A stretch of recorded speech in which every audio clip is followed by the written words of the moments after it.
Hello, welcome back to the Beyond the Coach podcast. I am one of your hosts, Kelsey Nanini.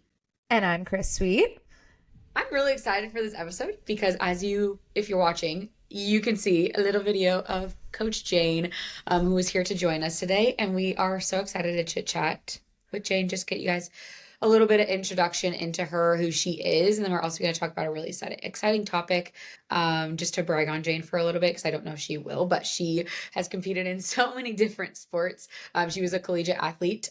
She was a gymnast at Rutgers University and then went on to actually compete in Olympic lifting as well. And now she's in her journey as a mom. And we're so excited to talk about her journey from being an athlete to motherhood and how she still makes it work in her health and fitness and all of the things between. So, Go Jayne!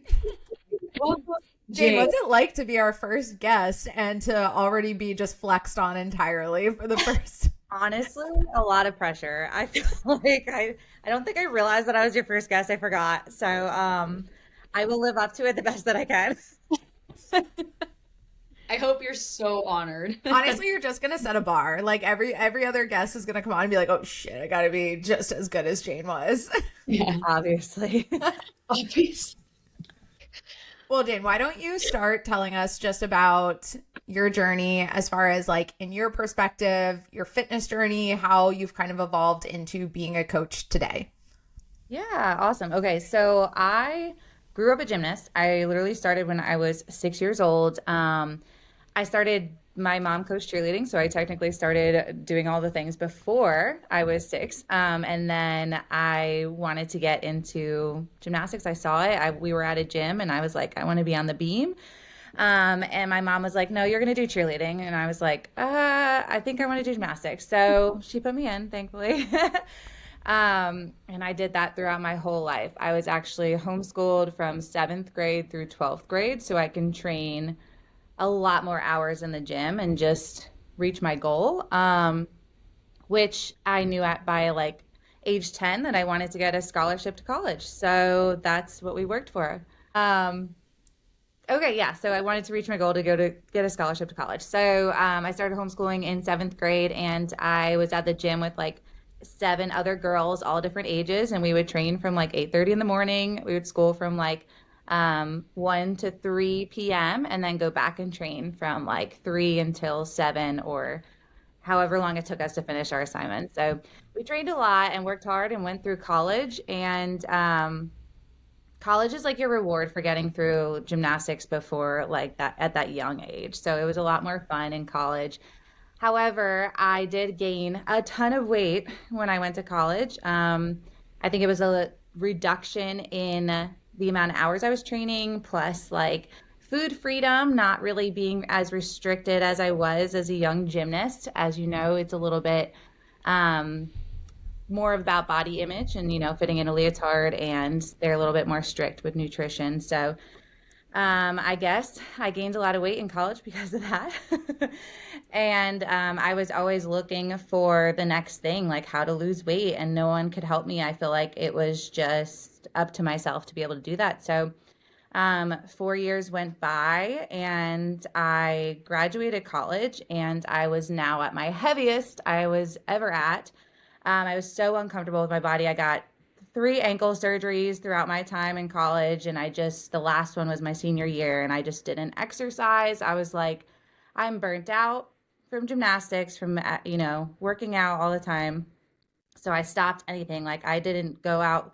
I couldn't walk. Obviously I got surgery. I couldn't do anything, and I was allowing myself to not do anything. So about 8 months went by, and I was like, okay, it's time to start reeling it in. So I stepped into a CrossFit gym, and that's basically when I was able to put myself first and start doing things the right way. I would always try to do quick fixes for any kind of weight loss. I would always Google things like how to lose 10 pounds in 10 days. Like, this is back in 2013 also. So it was not a lot of things on the internet The that resources were not they were the not best. good.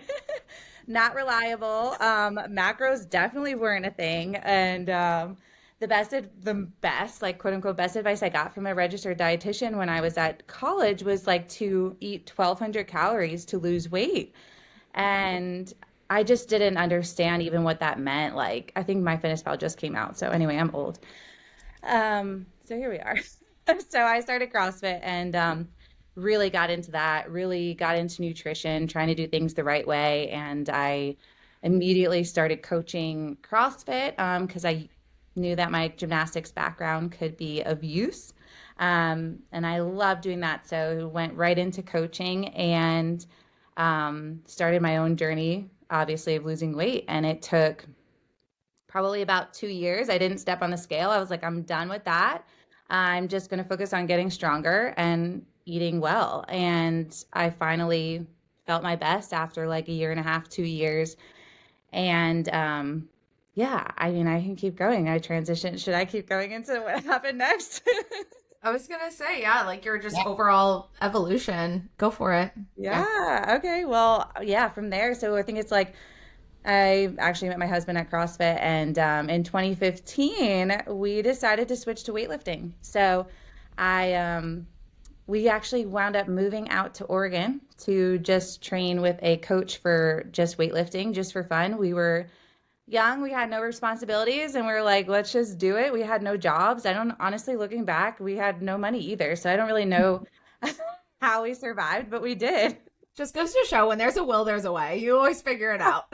We just drove there and it was fun. So we just trained weightlifting and we got competitive with it. And it was like a newfound love. It was like I was replacing gymnastics with CrossFit. And then I wound up, switching to weightlifting and just wanted to be competitive. So my goal was to make it to USA Weightlifting Nationals. And I was able to do that, which was a lot of fun. And then I also brought into the whole thing of like a weight class sport. So that started to mess with me a little bit more again with like the nutrition side of things. So I think it was about in 2015, that's when I found macros. So I wanted to keep things in check with the weight class sport and figuring out how to fuel my body for the sport. So that's when we started that. And I loved learning more about that and helping people. And then I wound up getting certified in nutrition in 2015. And then I started helping people in 2016. So that's kind of that journey into weightlifting. And that lasted until about 2019 or so. And then we moved to Virginia. So that was for more weightlifting, and that was fun. You have lived literally 20,000 lives. Like in the last 5 minutes, I'm like, whoa, this girl. That was like in a span of for I guess 3 or 4 years. We just kept moving. So that was fun though. And then 2020 hit and I kind of got burnt out with weightlifting, to be honest. And I just wanted to figure out how to work out for life instead of a sport. And I also wanted to figure out how to eat for life instead of a sport. So I went on a journey of not tracking. I actually tried to figure out how to get back to intuitive eating and learn how to really get back in tune with my body, because I felt like I was getting trapped by numbers a lot of the times. And I was, doing more of a restricted mindset. I caught that in myself and I wanted to get out of it. So 2020, everyone's year of I don't know, rediscovery, I guess, change, transitions. So that's what I did. I set off to do that. And then we actually moved back to Georgia in fear that we were going to be locked down in Virginia during COVID. So we moved back to Georgia. And I did that. And I guess in 2021, I felt good about everything and we got pregnant. And then I had to make the transition into motherhood. And that was a good old slap in the face, but in a good way. So yeah, and then it's just more so of figuring out, I guess, the unknowns of how to train and everything during pregnancy. And so I was really interested in that before I got pregnant. But while I was pregnant, I got certified as a birth fit coach and started working under a chiropractor that works with mothers and babies and athletes, actually. So a lot of postpartum and pregnant moms that were athletes.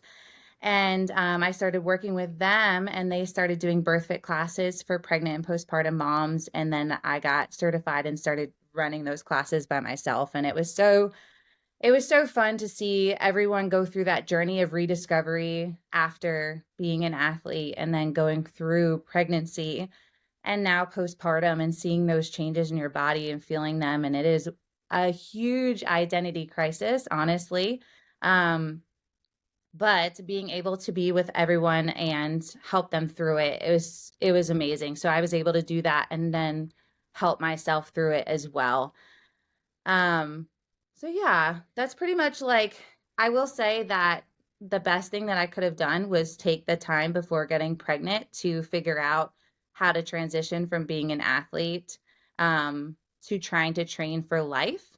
And it also allowed me to have time to do the same thing with nutrition. So learning how to get more in tune with my body so I could prepare myself for pregnancy and actually listening to what my body was saying instead of trying to put it in a box and force myself to do a certain thing that I thought was right. So, yeah, now we're here. We're 3 years almost postpartum and 21 weeks along with the second one. So fun. I did it again. What did that journey look like for you because you mentioned like transitioning from being an athlete to and like training like an athlete and doing that for like from seventh grade till basically like what 30 years old essentially? Like what did that transition look like? Like what was the differences that you made that you noticed? What did that look like? I would say it was like a rebellious stage. Like I was kind of like in a bad relationship with the gym as far as like me just being mad at it. Like I was just mad at the gym because I felt like I was like always forced to do something. People would always tell me like, you're going to be good at this sport, like you should do it. And I think I always had like an extrinsic motivation, but it was not a lot of like intrinsic motivation. So even when I was younger, I really liked gymnastics, but it was, let's get a scholarship. This is how you're going to get through college. This is so it was always something, motivating me from the outside. So I had to really figure out like how to work out without someone telling me what to do, but also, having some structure and then like learning how to enjoy it and just be like, you are working out for life, not to squat 300 plus pounds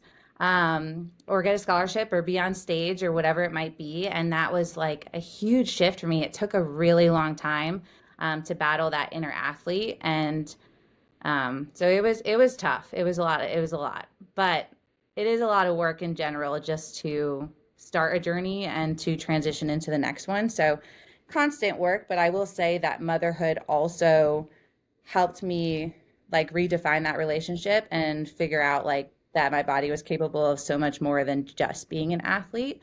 And that's all the foundation that I built before that can come back as well. Like even if you take all that time off and you have a child and you go through postpartum, I was able to get back things that I never thought I could do. And that just made me really appreciate my body even more. And it made me appreciate all the time I put in the gym before pregnancy too. So yeah. Yeah. I feel like a lot of women make like assumptions when it comes to pregnancy and you hear all the comments too. It's like, just wait till you have kids, just wait, your body's never the same. You hear it from older generations. And I think it creates this fear for women who are into health and fitness or who are ex-athletes where they're like, I don't know if I can do that. And their worth is so connected to where their body is at now that they think they can't have that postpartum, or they almost go into this like weird, just like fear mindset of it. And so I love that you said that, because it's like your body can do so much more. And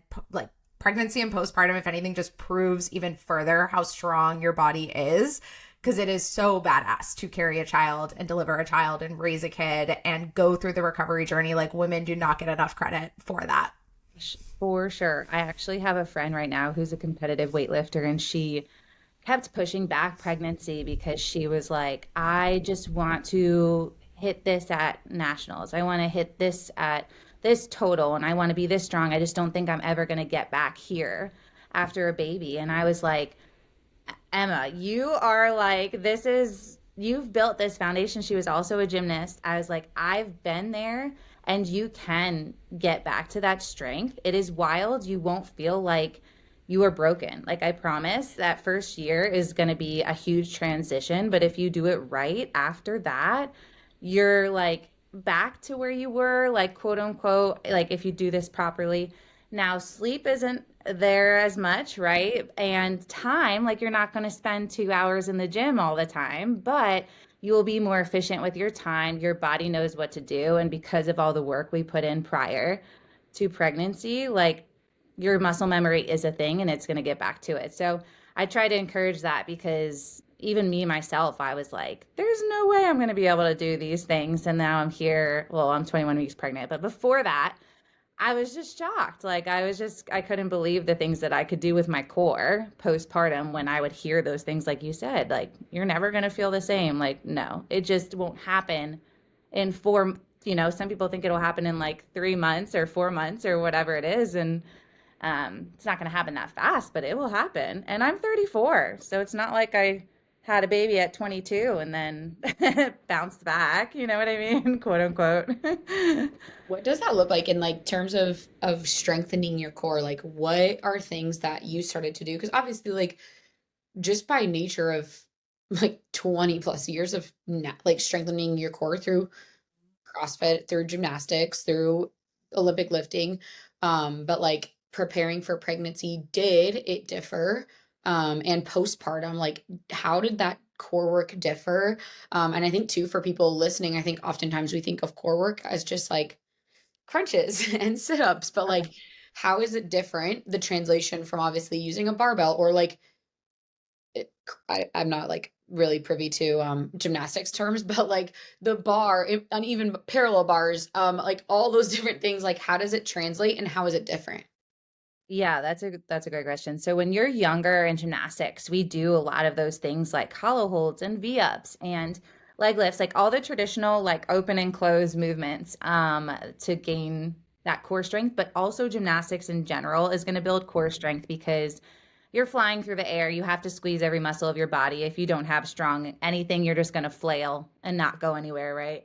Um, so when I came out of that, I also thought that was the only way to really, build your core. But CrossFit showed me otherwise. And just like functional training and strength training in general, because we didn't do much strength training in gymnastics. So it taught me that there's a lot more ways to build your core without just doing V-ups and hollow holds and everything. And so when I transitioned into pregnancy and did birth fit and everything, I was shocked at like the things that I needed to do in order to quote unquote build my core, keep my pelvic floor healthy. And those are things like bird dogs and dead bugs and holds, like front rack carries and marches and things like that. Um, and postpartum, like, so you go through pregnancy and you can essentially be your strongest, even like when you're about to like give birth, you can deadlift PR like a crazy amount. You're not necessarily weak at all during pregnancy. It depends on how you're feeling.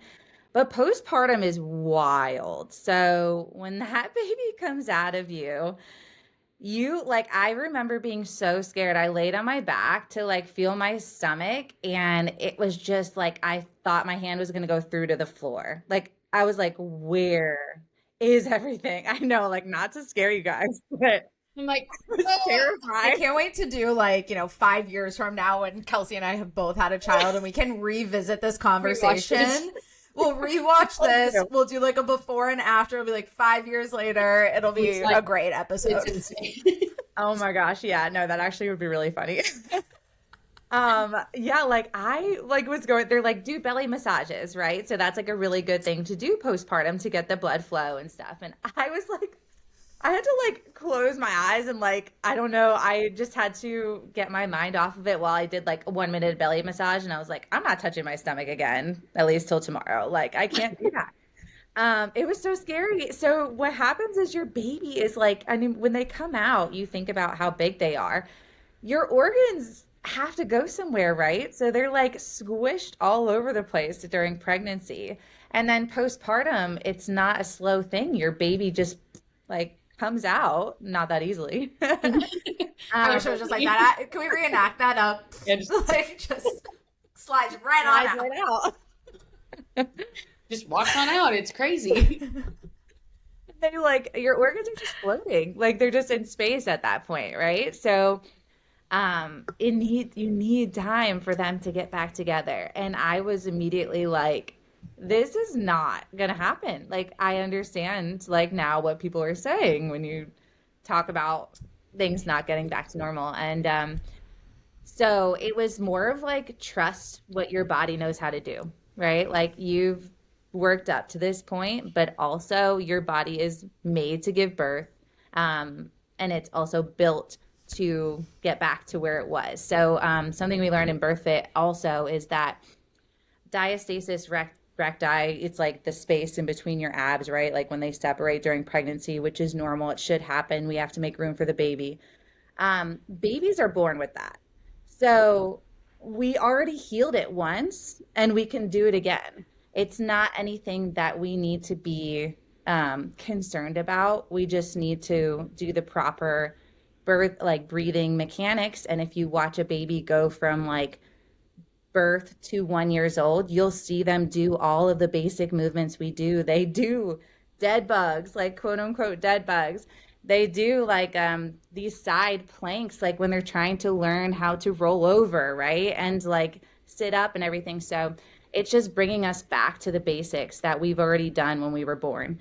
And I just had to trust the process. So it was very scary, very scary. But when you do it the right way, it's fine. I remember hearing a lot of people saying that they regretted coming back too fast, and no one ever regretted going slow. So I just kept telling myself, I was like, I don't want to be one of those people that regret going back too fast. And to be honest, didn't care to get back to a however many pound squat either, because I was an athlete and I already made that transition in my mind to pregnancy where I was trying to train for life. So I didn't have to prove anything. And it takes a long time, but you can get there. So yeah, postpartum core and all of that. It's just a lot of basics and trusting the process for sure. Yeah, I feel like women definitely put a pressure on themselves of like, okay, the baby's out. Now it's like everyone just talks about, getting your body back and all of those things. And it's like your why is now to literally take care of this living being that you just birthed. And I think women don't give themselves enough credit for like how incredible that alone is and the strength that alone takes, that they just want to rush into that process. And it's like, so much more can come out of doing that, like you said, too quickly, whereas you'll always get there. Like I even comparing this into like, people who want to lose weight. I'm like, the cut will always be there. It'll literally always be there. What is waiting an extra 3 to 6 months in maintenance to like really get your body prepped and primed to be more efficient in a cut? It's like the same here where it's like, you will get there. Like your dream self, dream physique, dream body, dream performance, whatever you have postpartum, like will be waiting for you, but you kind of have to be here, be now, like right with your child, and give yourself like that space too, because there's just so much pressure on women. Absolutely. I think with like what you said about cutting too, if you rush that, your body can totally rebel against you and you'll just wind up going backwards, right? And it's the exact same thing. If you rush coming back postpartum, there's prolapse, there's, bleeding, there's whatever might happen, and then you have to go back. And now you have to start all over. So yes, absolutely. Taking your time is key for sure. And it could feel like 1,000 years in that first year of postpartum, because sometimes you're not sleeping. You feel like, I don't know, there's not much going on, like all of that. But looking back, I just think back and I'm like, oh my gosh, at 6 months, you feel like you've been postpartum for so long, but you're only 6 months postpartum. Like that baby wasn't even out of you as long as it was in you. And it's just, it's just understanding that. But the perspective of a second pregnancy is so much better than the first time around, because I know what happened and I know I can do it. So that's also something to look forward to for any first time moms out there. If you decide to do it again, it helps your mind a little bit. Be at ease.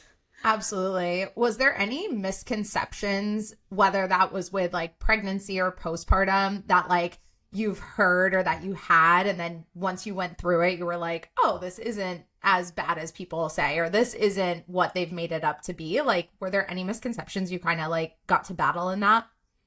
I would say I think that a lot of like the misconceptions out there are that there's a one size fits all. Like I just think there's so many rules. Obviously, like the doctor told me at one point, I think I had a cyst on my ovary during my last pregnancy, and he said, don't lift anything over 15 pounds because you just don't know like what's going to happen. And that was such like a fear mongering thing for me because I was like, you don't, they didn't want it to burst. Obviously, it was a lot of things.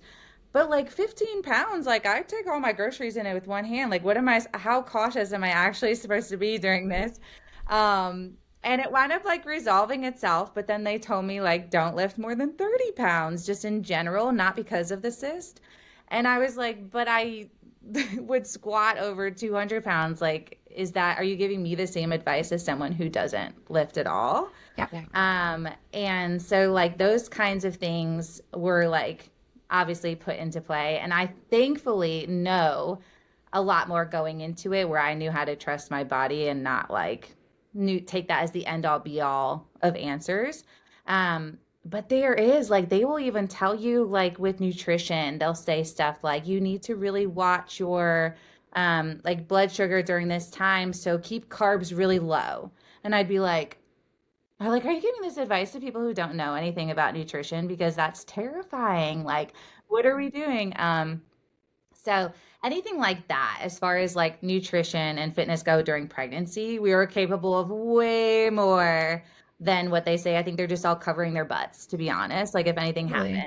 happens, they don't want it to be their fault. And then postpartum, I think it's the opposite. Like as soon as 6 weeks hits, you think that you should be able to go back to whatever you did even during pregnancy. But like I said, pregnancy, you're like still kind of superhuman. Like your core is super tight because there's a baby in there with compacted organs and everything. And so like you have to control it, but it's not like postpartum, you're like floppy. Like you have to like really be careful to rebuild your back and stuff. So almost the opposite postpartum, just making sure that you really do like take your time and the 6 weeks is not your clear to go do everything that you were doing beforehand. But some people do, and it's sad when they see that on Instagram and they think that's what they should be doing. And some people struggle a little bit more. So it's very individualized.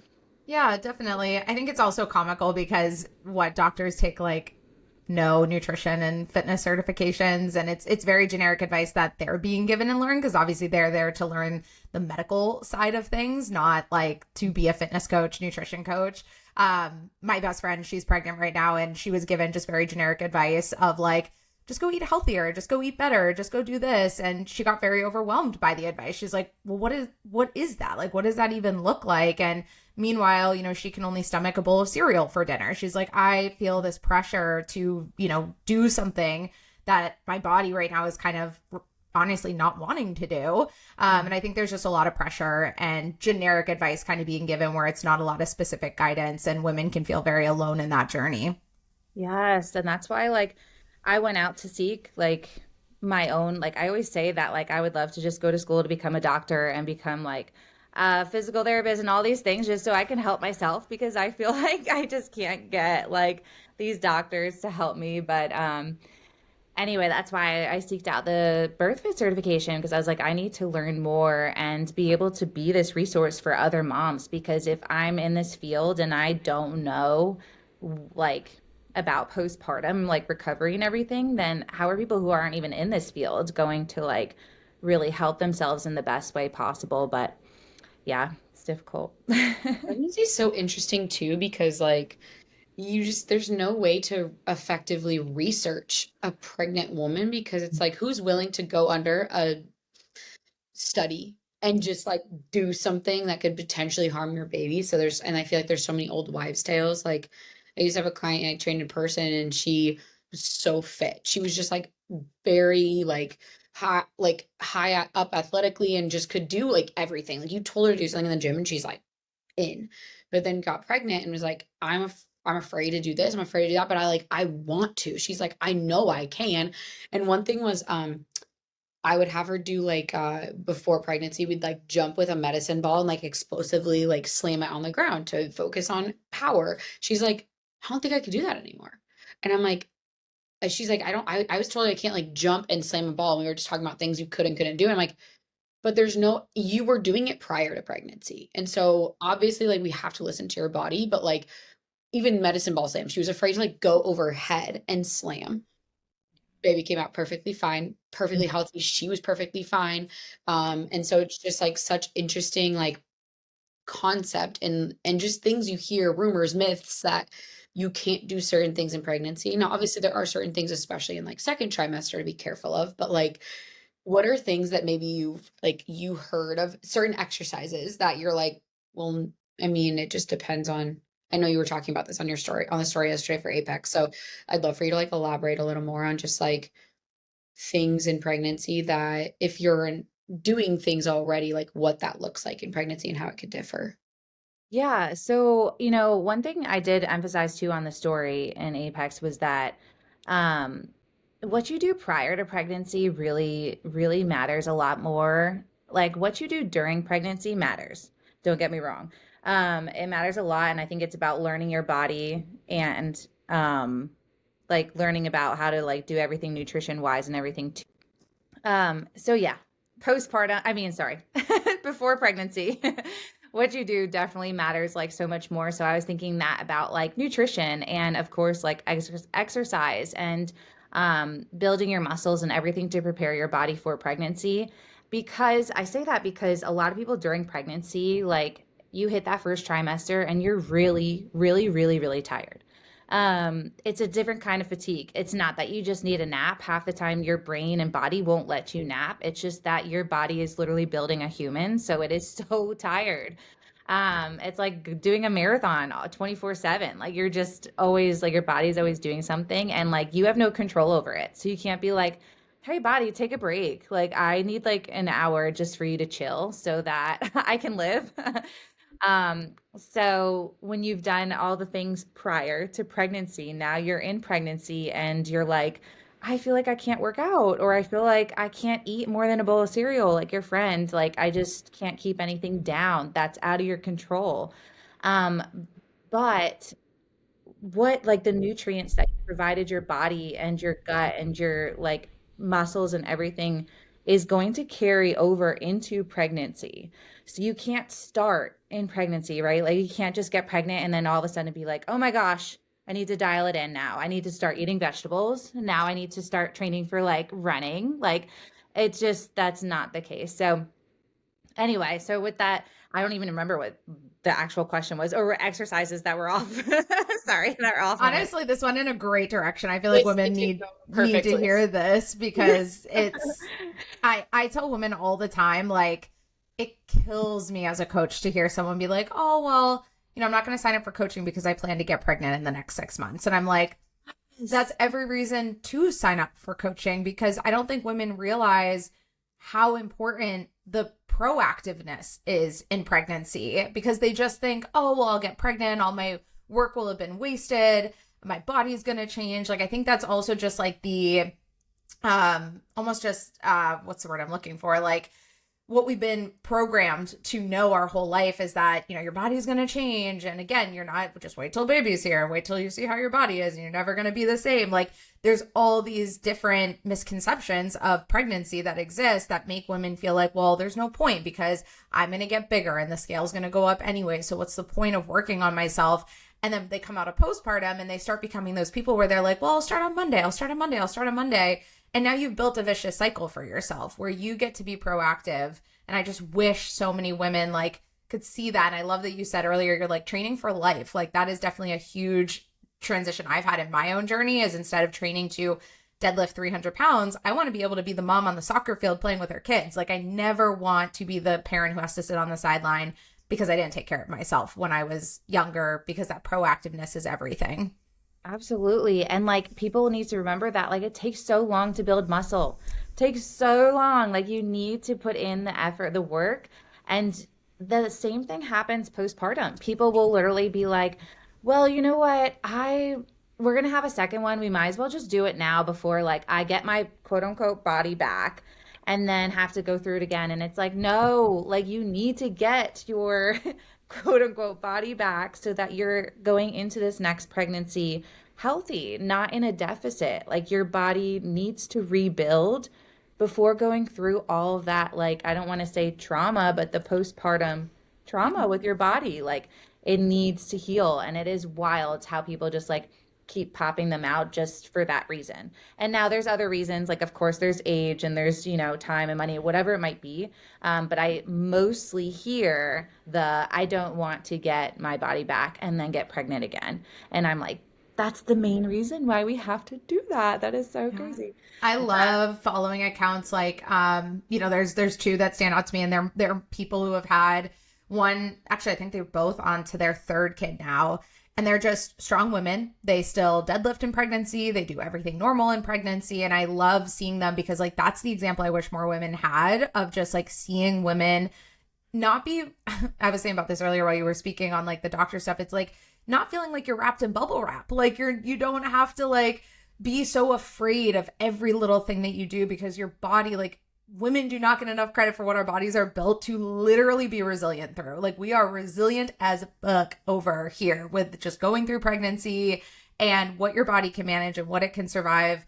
So I love seeing the examples being set for women on accounts like that and on yours, where it's like you see these pregnant women operating, doing the smart thing for their body because that's what, they're going to do. They don't want the worst for their body. They're doing it because they feel good doing it.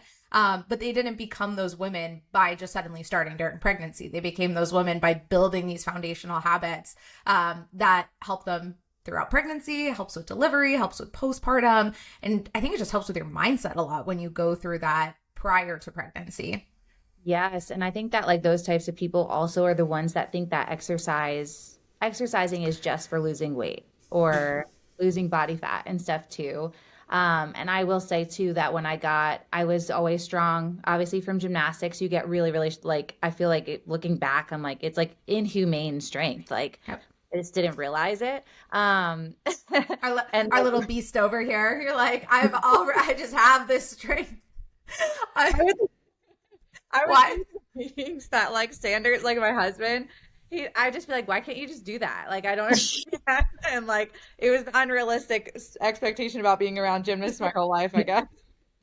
You're like, wait, you can't kick your leg up over your head too? Like, why do you do that? Yeah, so funny.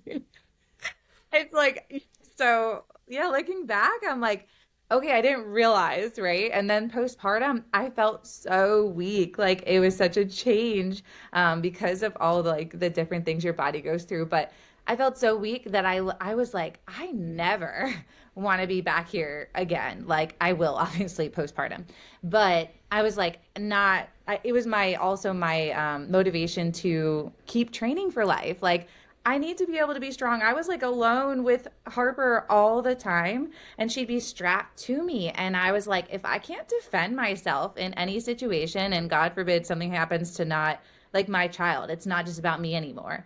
Like if something happens to me, okay, whatever. But now I have this child that I need to like take care of and save from like everything. I was like, absolutely not. I'm never going to be weak again. I'm just going to like train to like beat up people that need to be beat up. Honestly, I love that. It was like a Super Bowl commercial. I don't know if it was last year or the year before, but it was like the grandpa and he's like in the shed and he's lifting weights and he's like doing like an overhead press. And then it transitions into like his grandkid running into his arms and him being able to pick up the kid overhead. And I was like, those are the things that you just people don't realize until it's like too late. Like they can't train anymore and they are in a terrible situation that hinders them from that. And they're like, I wish I took advantage of the time. And with older clients that I've trained in the past, it's like, they say that they're like, take advantage of your youth because like, do not be like me who's regretting it now in their 70s and wishing that I could go back and focus on being strong for life versus just being the smallest version of myself.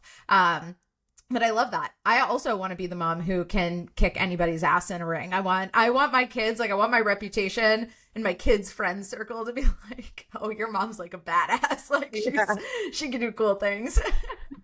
don't mess with her. Yeah, I want my kids to be embarrassed because they're like their friends are scared of me. My version of being a MILF is just honestly being strong as heck where people are afraid of me. Yeah. And I wish like more moms understood, like wanted that. And instead of it like, oh, I need to get my body back, I need to lose my belly fat, like it wasn't that. It's like, oh, I just want to be strong. And I think that's such an important, your body, like you were saying, Jane, like literally goes through a So trauma. much. It's a trauma Mhm. and it's like surgery. Like no Yeah. one thinks of it on that level, but it really is more aggressive surgery. Like with my knee, I did prehab to like strengthen up so that when I came back, it wasn't as weak. It's the same thing for like motherhood. It's just like getting stronger so that when your body goes through trauma, it can like come back faster physically versus just like, oh, I have my hot body back. It's like, but like, what is your body capable of? Like, a hot body doesn't save your kid from someone kidnapping them. Like, Def- um, Or or like like, when you're bringing in all the groceries at once and you have a child hooked to your literal body and now you're having to do a million things at once and you need to be capable of doing that too. you don't have to have a leash on your child if you can catch up with them because you can run after them. Yeah. Yeah, usually, hopefully at least. Hopefully. Motherhood is its own sport. It's its It is own. literally an Really Olympic sport. is. Oh my gosh, it's definitely the hardest sport. I'm like, it's I was wild. gonna ask that earlier. Yeah. I was gonna say of all the sports you've competed in, including motherhood, like which was the hardest? Oh my God. Sanders will say that too. He's like, this is the hardest thing I've ever done in my life. And sometimes I'm like, so I do feel like gymnastics was a little harder sometimes. Um, but it prepared me because I got yelled at all the time and now I get yelled at by my toddler. So it's like maybe it's just equal. Like I don't know, but there's never an off, right? So Mhm. at least like when I left practice and got in the car, like there was an off switch. But with motherhood, there isn't. And even going into like I think I said on the stories too, even going into another pregnancy, like my daughter has so much compassion and empathy. So when I am very much like, Harper, please walk down the stairs by yourself. Like I have arms full of everything. But 99.9% of the time, I built this child to be a Velcro baby and she wants to be held all the time.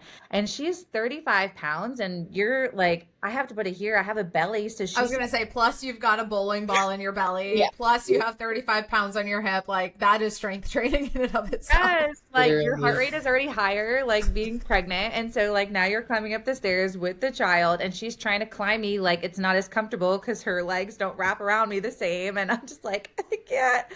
But, like, I can do it because obviously I've trained for it, but she's also helped me train. But there's no off button. So, like, even when you're not quote unquote training, you're still doing so much, like putting the kid in the car seat, like fighting them to get in the car seat, like getting them out of the car, like all the things. It's everyday life. You're lifting weights and you need to be strong. And that's just, it doesn't matter if you have a certain amount of body fat, like it matters how much muscle you have and how you're able to use it and your fitness level as well, right? So I also had a client who started her fitness journey postpartum after her third child, and she saw an amazing progress. But the biggest thing for her was that she finally put herself first after three children.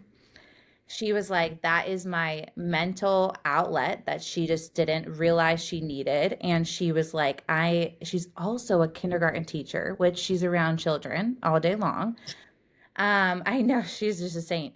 And so she was like getting that workout in for me and then making sure that I was eating foods that helped me feel good and have the energy to do this all with the kids at school and then her kids at home and everything. It was so much more than her just trying to lose weight and, lose body fat. And so she saw all the benefits of that, and that's so cool. So, What would Yeah. you say is like the biggest thing you would tell a mom who feels like, because I know this is such a common thing I hear in health and fitness, is just the mom that's like, I'm working full time, in this client's case, I'm working full time. I'm exhausted from work. Then I come home to three kids and I just feel like I don't have the time. I don't have the capacity to actually like take care of my health and take care of myself. Like, what is something you would tell that mom that's like just not prioritizing themselves the way they should be or the way they feel like they can as well? Like they feel guilty almost. um, there's like so much, but honestly, starting is key. So, like, the first thing I would tell them is that some kind of movement is better than nothing. And you can get your kids involved, but it's probably not going to look like what it did prior to these kids, right? So we have to change our perspective on what these workouts are going to look like, even if it's going to happen within the hour. It might happen in little chunks all throughout the day. So we lower our expectations. The next thing I would do is set a 20-minute timer. And this is what I call like the 20-minute rule. You're going to go into the garage, or you're going to go into your basement or living room, wherever you need to go, right? Or the gym. And you're so exhausted, but you're just going to commit to 20 minutes of anything to yourself. Because if you can, like, probably sit on the couch or like hold your child doing whatever it is for 20 minutes, like, you could commit to 20 minutes of movement. So we're going to start walking on the treadmill, or you're going to start with some like basic core movements, or you're just going to stretch, whatever it is. After the 20 minutes timer goes up, you can continue. If you feel like you're really good, like you're starting to feel better, continue on from there. If you feel awful and you're like, I just hated every second of that 20 minutes and I don't want to keep going, you can stop. Like, absolutely can stop, but just committing to 20 minutes of something is going to help you feel better. And once you realize that you are feeling better from some kind of movement for yourself, you're going to want to keep going. And you'll realize that you're a better mom for it as well. I remember when I was working out, 5:30 was the only time, 5:30 a.m., that I could do that so I could be done before my husband left for work and stuff. I was so much of a better mom in the rest of the day. Like, my patience was better. I felt better, all the things. And it doesn't have to be a crazy workout. You're just getting in some sort of movement and sweat for yourself. And it's going to help you be so much better. And once you realize how much better you feel, you're going to keep going. So that's how it is. Love that. Well, I think it also just proves to show like they're handling so much already exhausted, but it's for everybody else. It's to care for their kids. It's to focus on their career. It's to, spend time with their partner, whatever is going on. It's like, okay, but you can do that exhausted, so you can do this exhausted too. Like, it really is sometimes doing it tired, doing it frustrated, doing it, in a season that maybe is less optimal for you. But like you said, you never regret that. And I've never ever regretted waiting for like the perfect time. I've always been like, let's just go for it. Like, let's just make it happen. And I think that's where moms can really see the value for themselves too, is you don't have to wait for the perfect moment to focus on your health, because that is the rest of your life with your kids too, and setting an example in front of them. Yes, Harper joins us. She tells me to work out. She's like, Mama, I'm gonna write the workout. And I was like, okay. Oh, What are that's we so cute. doing? She's like, push-ups. I'm like, okay, let's do push-ups. She's doing I lunges with a love grocery it. cart. She's Yes. just like, that's the cool thing is like when you stop using, I know I sent you this, like I'm like, oh, I have something great for content, but when you like stop using your kid as an excuse, they get to see how Yeah. like badass you are, and they grow up looking Seeing forward that. to that. Like I always remember like people like just like kids that grew up in a gym, like if their parents were like a volleyball coach, because I had a few of those, and like or a basketball coach, they get to grow up around activity, and like they get to grow up in a gym. And now for you, even like when Harper gets to go to the CrossFit gym with you, like she gets to literally see how cool it is and how strong her mom is, and like her mom's friends, and being in that environment. Like now you just created not generational wealth, but generational health of like now your kid can take that on as well. Like I used to do Taebo with my mom in the living room. Like she was in like she was just doing workout. She always every morning would get up before work, before we are up, and I would come downstairs and she'd be doing her workout like on our carpeted living room. Like there was no gym, but she was still like prioritizing her health. And like I still remember this was my favorite move. And like I would like do the rolling punches with her, and like that kind of stuff is, and now I'm a fitness coach. So like setting Yeah. the example for your kids, like that, just imagine how far that can go. It's just crazy. Like to use your kids as an excuse, instead like use them as the reason you're doing something, because they Yeah. can see you prioritizing your health, and it's just that snowball effect. It's probably also going to be cheaper on you because they're not going to be at the doctor all the time and like unhealthy as Yeah. they grow up. Like it's just a compounding effect when you get to prioritize yourself and do it for your kids. Yeah, it truly is just like preventative for your health, your future, your kids. I am curious, like, what advice you would give to the woman who is like going into her first pregnancy, like she's planning for it. She's like not even pregnant yet, but she's starting to have those fears of like her body changing, and she's starting to almost feel like she's going to be wrapped in the bubble wrap, and like the world is going to be scary to her as she transitions from her health and fitness into like motherhood. What would you kind of tell them? I, oh my gosh, so much. So like it is scary. Like, I'm not gonna lie, when you get pregnant, your hormones change immediately to be able to accommodate to growing a human. Like, I just like I can't help but like say that so many times. Like your body's literally creating life. Like it is wild. Like you're creating bones, muscles, organs.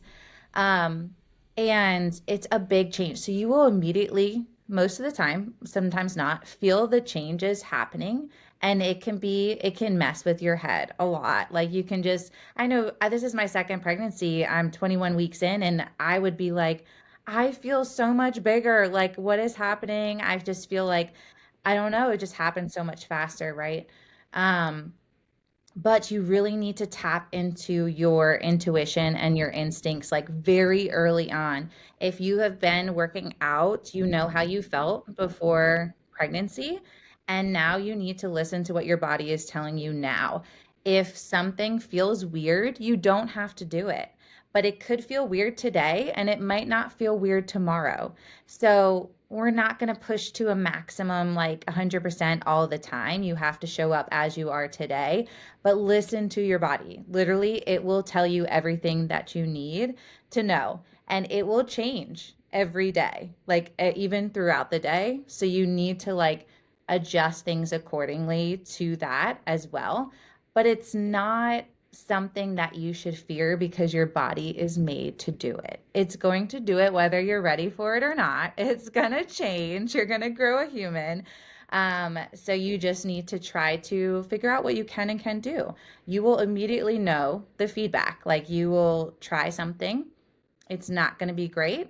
You don't have to do it again that day. You can try again tomorrow, or you could try something and you're like, that feels amazing. I can keep doing that. Keep doing that. The only thing that I would say is really learning how to breathe properly and create stability with your core as it's growing are probably the two most important things that you can do and learn during your fitness journey as you're pregnant and postpartum. I always have my clients warm up with those kinds of breaths so we learn how to do it and get to know your body and figure out how to create those stability breaths. But yeah, don't fear it. I mean, it is scary at first, but like your body knows what it's doing, I promise. You just have to listen to it. Block out the noise. Yeah, that's awesome. I think this leads into my last question too, really transitioning into what you do with APEX. So like somebody wants to come work with you. What does that look like of working with someone who is pregnant or postpartum as their coach to help build the value and help them see the value in investing in their health during a period where they may be like, what's the point? I'm gaining weight. I'm growing a baby. Things are different. What does that look like in working with you through APEX? So the first thing is that I've been through it and I'm going through it again. So someone who has experience with it is really helpful because you know that they have been in your shoes, right? And having an individualized approach for you is so beneficial because I can give you blanket statements that might not apply to you. Like as far as if you had a group of people, I can give you one general statement, but that's not going to apply to every single person. But if you have a one-on-one coach, I can change things for you based on how you're feeling throughout the day, throughout the week, whatever it is, because pregnancy does change from day to day. Um, you have to really work with what you're given in each trimester. And that's what I'm here for. I'm here to answer your questions. I'm here to get you there safely, but effectively. And I'm also in your corner when things are just hard and you need someone to talk to about it. With the doctor, most of them are male, first of all. And it's fine. Like, I know you know what you're It's doing. fine, but it's just like Also, male maybe OBs. not the most relatable. Why is there male OBs? I just still, it's always the weirdest thing. My mom had a male. I'm like, this is weird. Why do you, I think it's why? like, maybe After it's like one of the it's like they couldn't get into like the other ones, and I don't know, like they just had to get into this one. I don't know. But it's like they haven't been through it. So like if you Yeah. hire a one-on-one coach and you need to ask those questions, that's literally what I do. Like I've been doing nutrition coaching since, 2015. Oh my God, it's been 10 years. We're really aging you over here on this podcast episode. You've already said in the beginning, you're like, I'm old. Old. Already somebody age, it's fine. We've been in fitness longer than that, right? So like we've said, this whole podcast, I've been through so many transitions, and motherhood obviously is the most crazy change. And so just having someone in your corner to, answer your questions and build a program that's built for you is so, so special. So yeah, that's pretty much what I would say. Yeah, I think that's the big piece of it is definitely the individualization, and truly having somebody who's gone through it, I think is a big game changer for, the clients that do come to work with us and get assigned to you, especially for our pregnant, postpartum, or even people planning to get pregnant that want a coach that's kind of been in those shoes and didn't wrap themselves in bubble wrap the whole time. Yeah, absolutely. Yep. Hey. Well, thanks, Jayne. How can everyone find you? How can they connect with you? I guess you can find me on Instagram. I'm Jayne Ann Smith. I mean, it's like Jayne period Ann period Smith period. Maybe no periods, but We'll include the link. We'll include the link. We'll put it in the bio too. Really trying to do my best to show up more there too. But like mom life, it just gets busy. So, yeah, but I try to provide that. And that's really, and then obviously on the Apex page and an Apex Instagram as well. So yeah, reach out with any questions. Obviously, I'm here to help you out and answer any questions you might have about coaching, pregnancy, postpartum, mom life, all the things. Send me all the funny mom memes. I get it. You're like, been there, done that. Yeah. Yeah. Thank you so much for coming on. I think that this is definitely super resourceful just for women and just having a very transparent conversation around pregnancy, postpartum, and just hopefully fighting some of the misconceptions that women have been fed for so long and how they feel about pregnancy as a whole. So I know these conversations help me as somebody who doesn't have a baby and, hasn't been pregnant yet myself. So just the more transparent conversations that happen, it's just better for women like me. And I'm sure there's so many people listening too that can relate to that. Yes, being surrounded by moms is key. Build your community and don't do it alone. Just don't. It's hard. Yeah. Yeah. Well, thank you so much for coming on. We will see you guys next Wednesday. Yeah. Thanks for having me. Hey, Jayne. See you guys in the next one. Bye. Bye.